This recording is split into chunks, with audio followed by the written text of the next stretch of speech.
Welcome to Redtastic. Story 1. After my mom passed away, my dad 47 male remarried and my stepmom 35 female came into our lives. Unfortunately, from the beginning, she and my dad never saw me as a genuine part of the family. Instead of embracing me with love and support, I was treated more like a maid as I was burdened with responsibilities. Meanwhile, my stepsister, let's call her Betty, 17 female, did not contribute to the household chores, and I was made to clean up her messes around the house. When I, 23 female, was just 9 years old, something happened that still affects me to this day. I was made to take care of the dog, precisely Betty's dog, while they all left for a Christmas family vacation, despite my suggestions to find alternative solutions so that I could join them, like using a pet boarding facility or hiring a professional pet sitter. My pleas fell on deaf ears. My stepmom dismissed my ideas as unnecessary expense, citing I was perfectly capable of doing such a simple task, of staying home alone for 3 nights and watching a poorly tamed dog at just 9 years of age. It felt like they didn't value my presence or care about how their actions affected me. I was nothing more than an afterthought in their family plans. Even my dad, whom I expected support from, sided with my stepmom. Ever since my stepmom entered our lives, I gradually became more and more distant from my dad. However, here is the exciting part. My aunt, my mom's sister and cousin, 22 female, visited us that Christmas after the vacation ended.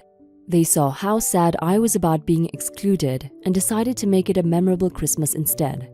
My incredible cousin, who had become my partner in crime over the years, selflessly helped to cater for the dog. My aunt also bought me some Christmas presents.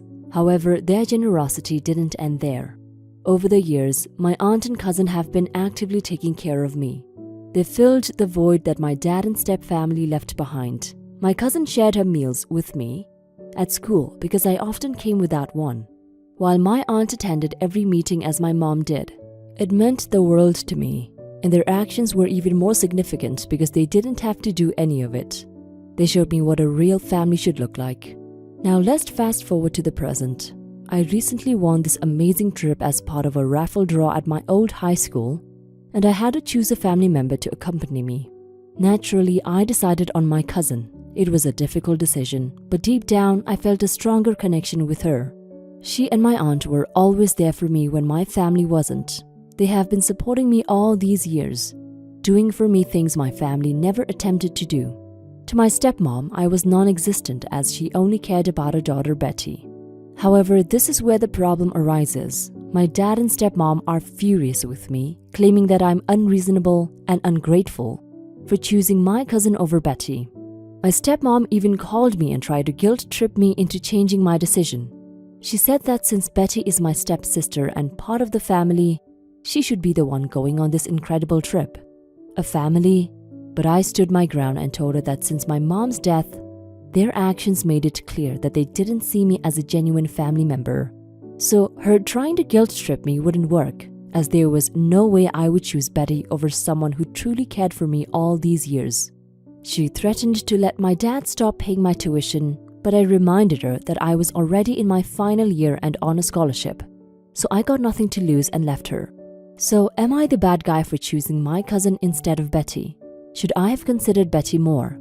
Despite the past issues with my stepmom and the support I received from my cousin and aunt since my mom's passing, I would appreciate your honest opinions on this matter. Update. Thanks for your excellent and beautiful opinions on my issue. I appreciate them a lot. My dad called me later on, still about me, including Betty. He said Betty was in tears and wouldn't eat her meals because of my decision. I told him to consider organizing a family vacation once more and go with her like they always did without me. As for my trip, I was going with my cousin. Folks, I went on with my cousin yesterday and it was a wonderful experience. I'm sorry about your mom, OP. You're not the a-hole. Your dad and stepmom are. Your dad mostly for forgetting about his first child and putting her last in order to get things right with his new family. It's understandable that he would marry someone else, but you should have never stopped being his top priority. I'm glad you had your aunt and cousin to be with you during these hard times. Your decision to take your cousin on the trip makes perfect sense. You're right. If they want Betty to go on a trip so badly, they should go on one with her like they did in the past. Story 2. In 2013, I started being interested in Bitcoin, and because of the price rise, I've made a lot of money. Enough to retire and not have to worry about money again in my life. I've been selling most of it through the years. I have about 15% left, and I've been buying real estate and gold. The only person that knows about this is my dad, and I made him promise me that he wouldn't tell my mom about it. I love her, but she can't keep her mouth shut. If you knew me, you would never say that I have money. I live in a one-bedroom apartment, and I split rent with my girlfriend.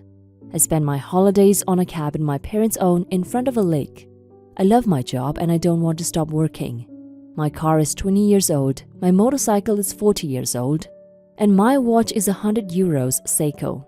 My dad has always told me that what I'm doing is not okay. He says that I can't live a lie my whole life, and that I'm making him keep my secret, and he sometimes feels uncomfortable. I don't think I'm living a lie. I live the life that I want, and for that I don't need to show everybody how much money I have. That is nobody's business. Also, I'm scared that people are going to start treating me differently. Am I the a-hole for hiding my money? Sometimes I feel bad, but I love my life, and I don't want to change anything. Also, after all these years of hiding it, it would be weird for them to know that I've had money all this time. Edit. Just to clarify, I told my dad because he needed money, and I wanted to help him. I know he's in a bad position because he has to keep my secret, but I thought that it was the best solution.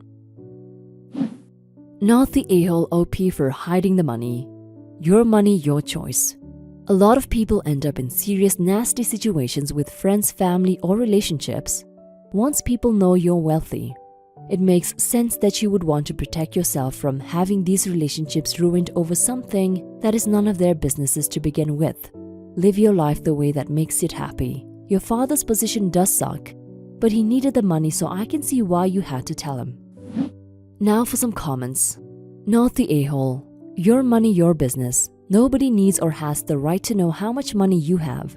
You might want to share that with your girlfriend if you ever get married, but other than that, why does anybody else have to know? It's sometimes very surprising just how many friends you have all of a sudden when it is well known that you have money when at first everyone thought you had none.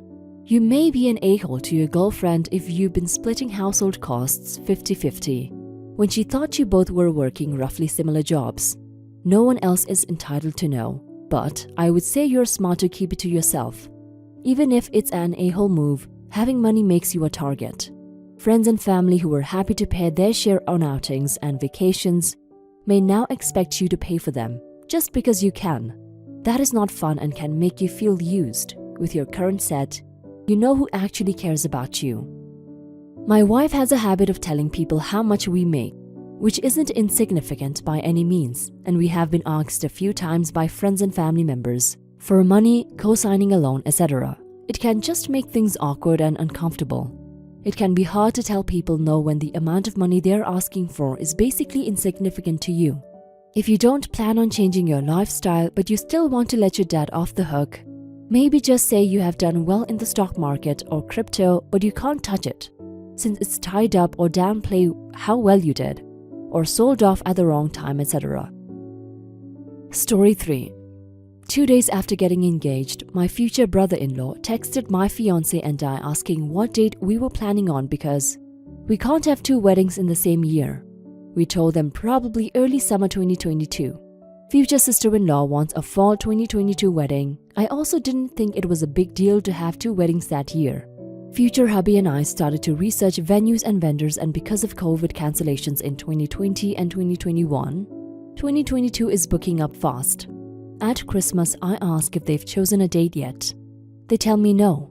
I let everyone know that we've been reaching out to vendors and everyone is booked up for May, June, July, so we're thinking August 2022. No one cares, so we continue to plan things out. Last night, we confirmed that everyone would be good with our August date before booking anything, and future sister-in-law flipped and said we are stealing her year from her. She said it would be impossible for the family to attend 2 weddings in a year, and that she already claimed fall 2022. Honestly, August is still considered summer and we had no other options because vendors are completely booked. She stormed out and caused a scene. She's suggesting that we do it in 2023, but I don't think I should have to move my wedding because someone claimed the year to themselves. Am I the a-hole for picking an August date when she claimed fall and was reserved for her? Now for some comments. Not the a-hole. No one owns a year, and after this past one, and how 2021 is looking restriction-wise, everyone will be looking for a reason to celebrate. Kinda sounds like they don't want the family to have to spend less money for gifts, cash or otherwise, on them because they have to spend on you too as well. Not the a-hole. While it's hard for people to attend two weddings that are close, like within the same month, it's generally not difficult for people to attend multiple weddings in 1 year when they are spaced apart or nearby to where they live. You checked in with your family about the date multiple times, so if she had a real problem, she could have brought it up. But this isn't a real problem. Not the a-hole. If they felt so strongly about it, then they could have picked their date. It is unreasonable for them to expect you to put your planning on hold until they get their act together. This is a frustrating situation that I think is going to become more common as people delay and reschedule due to COVID. It's come up in my family too, but everyone is trying to be more flexible and reasonable due to the circumstances.